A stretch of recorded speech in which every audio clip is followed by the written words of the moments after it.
on the 8th day of Christmas. With so much uncertainty in our lives and in our world, one might struggle with the question, how can we be certain about anything? Well, my next guest, Melanie Gibson, she's a pastor in Ontario, and she knows what it is to struggle with so many seasons of uncertainty. Not only has she struggled, but she's come out on the other side of that uncertainty and here to tell you how you can have certainty, hope, faith with contagious courage. Welcome to this segment of Contagious Courage with me.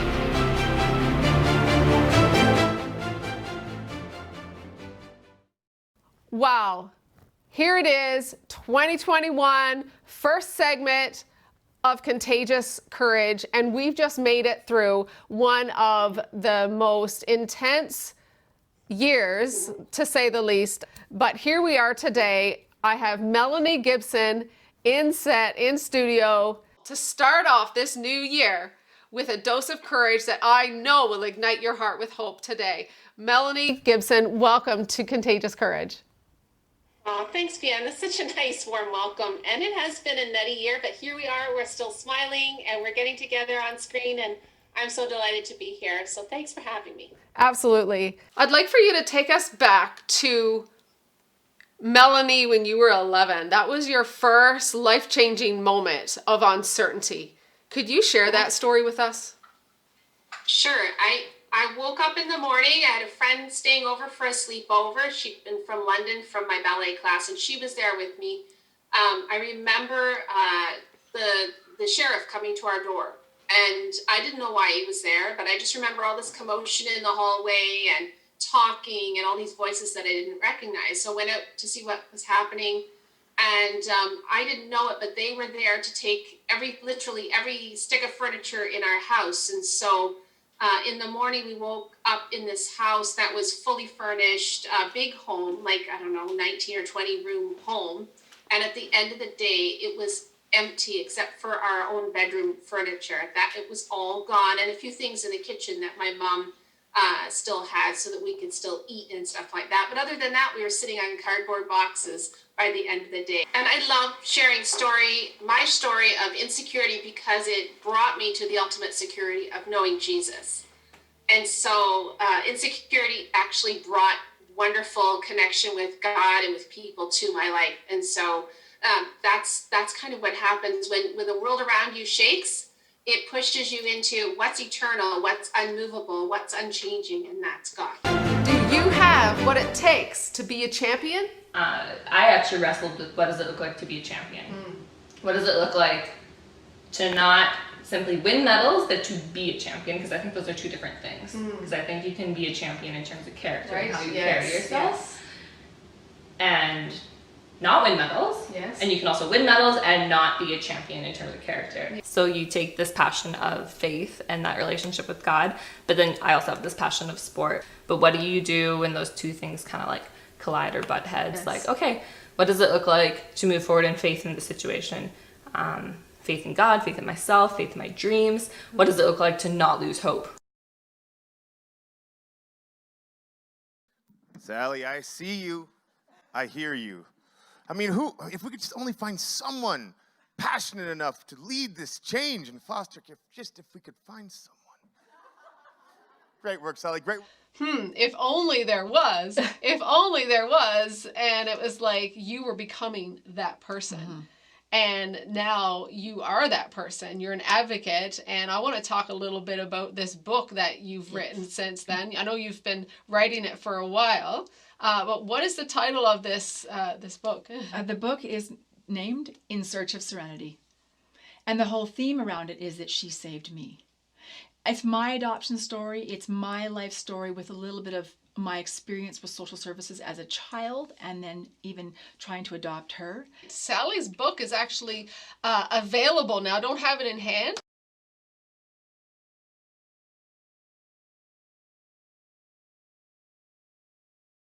You know, over the past 3 years, as it's already been noted, that I've had the privilege of introducing some amazing people with incredible stories of courage Tonight I've only chose like a handful of those people who will be answering some questions about how they view courage from their own life experiences. And so first off, we have the lovely Holly Taylor's in the house. Hello. But even though Holly has been a radio personality, in our interview we spoke about your struggle with identity. And so I want to ask you, Holly, what does courage mean to you? Yes. Well, coming from a place of struggling with identity, contagious courage for me means just being bold in who you are, even though you might feel a little fearful about exposing that part of you to those who are around you. I am a female, I am a person of color, half black, half white. And so even from a young age, identity has always been a struggle. I would ask myself, today, am I going to be white or black? Because even from a young age of 5 or 6, I realized that black isn't just a skin tone, it's also a culture. And it was a culture that I wasn't really familiar with. Fast forward to today, where I'm working in the world of radio and talking behind a mic, I'm fully aware that people listening have their idea as to who I am. So it's kind of these 3 conflicting ideas. Those who are seeing me and making up assumptions as to who I am, myself, ever changing and growing, having that identity shifting. But the third one is the one that will always stand the test of time, and that is God. And he is the one that can help us find our true identity and live in the fullness of that. I mean, he even knows the number of hairs on our head, so he knows that about you. He created you. And so I just want to encourage everyone to seek God's definition of who you are and walk in confidence of that. You might fall sometimes, but that's okay. Life is a journey, and his idea as to who you are is the true idea, and that will never change. Absolutely. Thank you so much, Holly. Moving right over, I need to get over to my dear friend, Ethan. Ethan? Hi. You, my friend, are another courageous individual. Ethan is with Pity to Full Fitness. He's actually also writing his book. It's about to be in print as well. And he's a public figure. And if you know this, you've met this guy, you will never forget him. But Ethan, you've struggled with mental health and addictions like your whole life and still walking through some challenges. Like, I want people to hear, when you're going through challenges, how is it that you face and choose courage in your everyday now? For me, I can sum it up in one word. I can sum it up in vulnerability. When I started what I do as a public speaker, as a mental health advocate, 2 years ago now, I wrote a piece. All I did was I wrote it, and I thought, if one person sees this and they keep fighting, then I win. If I died tomorrow and someone keeps fighting, I win. And you fast forward 2 years, and now I have thousands of eyes on me at all times listening to what I have to say. And the easiest way I can describe it, especially being a man that is speaking on mental health, is vulnerability. I cannot ask men to open up if I can't do it myself. I cannot break the stigma of men speaking about their life, speaking about their problems, being able to share that if I can't do it myself. And so every day, I just pray for the ability to be vulnerable. I cry in my videos. Yes, you I do. show anger. I show hatred. I show these emotions as raw and as real as I can. So when other men see another man doing it, they go, wait, his story's ugly. He's a violent human being. He was a violent human being. He was the meanest guy you'll ever walk in, and he's crying on video. What's that about?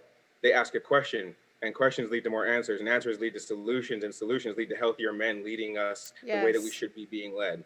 And so for me, courageous courage for me is vulnerability. Wow. You lived that out, my friend, and thank you for sharing. Thank you. Matt Klein of Restored Ministries. Restored Ministries helps people who struggle with pornography and addictions.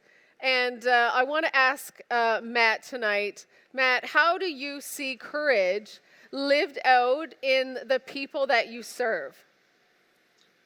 Well, thank you, Ian, and great job tonight. Thank you for having all of us be part of this. And your ministry is fantastic, and your heart is amazing, as everybody here knows. And so thanks for responding to God's call in your life. We see courage in so many people literally every single day. that are willing to share secrets and willing to share stories of trauma from their past that's led to addiction. And there's guys and there's girls that come to the table and they're willing to get in groups with people that they don't even know, and they're willing to be open and show weakness that normally people wouldn't want to share on a public stage. Normally people wouldn't want to share with even one person, let alone a group of guys that maybe they don't even know. And so we get to see courage through people being vulnerable, people being willing to show weakness, where the Lord can then come and his strength be made perfect in that area of their life. Where when people don't want to share weakness and they give into that temptation to not live in courage, we fail to experience God's strength. And it's a sad reality that a lot of us live in. And so we get to see courage where people are willing to experience weakness. They're willing to admit weakness. They're willing to reach out for help. And a lot of people, even with the age that I am leading this kind of ministry, a lot of people are reaching out to somebody 20, 30 years younger than them and saying, hey, I need help. And so we get to see courage from people acting in vulnerability, like Ethan was saying, and expressing their weakness. But the cool thing is that we get to see moving forward from there is that we provide opportunities for leadership. And yes. I love what the Lord says to Joshua, where he says, be strong and courageous because you will lead. And we get to see people leading in weakness and leading other people out of addiction and leading them into the freedom that the Lord has for them. And in this time, COVID, where so many people are living in fear and so many people are backing down, I love being that you're moving forward and you're getting up every single day and you're leading and you're being courageous and you're doing a fundraiser in an economy that's shut down right now. And you're doing things that are courageous. And I love it because the Lord is saying to all of us, be strong, be courageous, because I want you to lead and I've got things for you. So thanks again, Ian, for having us be part of this. You're awesome. Wow. Wow. Aren't these guys amazing? And I'm moving right along to Sheila Stelfer. She's an executive director at Cornerstone Counseling and a strong mental health advocate. And we talked about creating those safe places, Sheila, and all of us in this chat room right now understand the value of a safe place when you reach out. So, Sheila, my question to you is, what is that first courageous step that someone can take to actually get help for their mental health?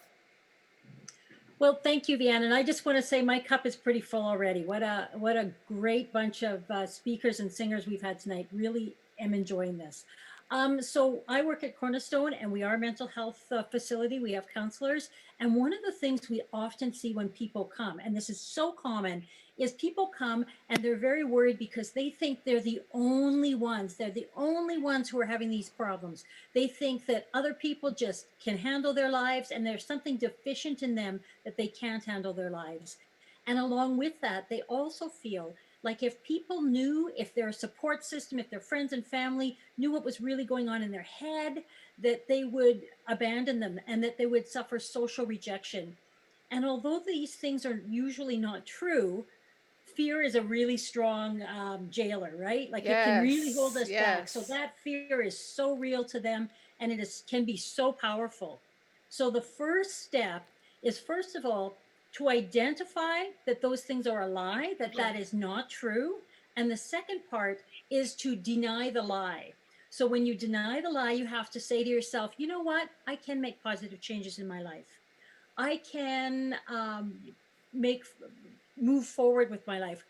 I am worthy of getting help. I am worthy of being loved. I am worthy of being healed.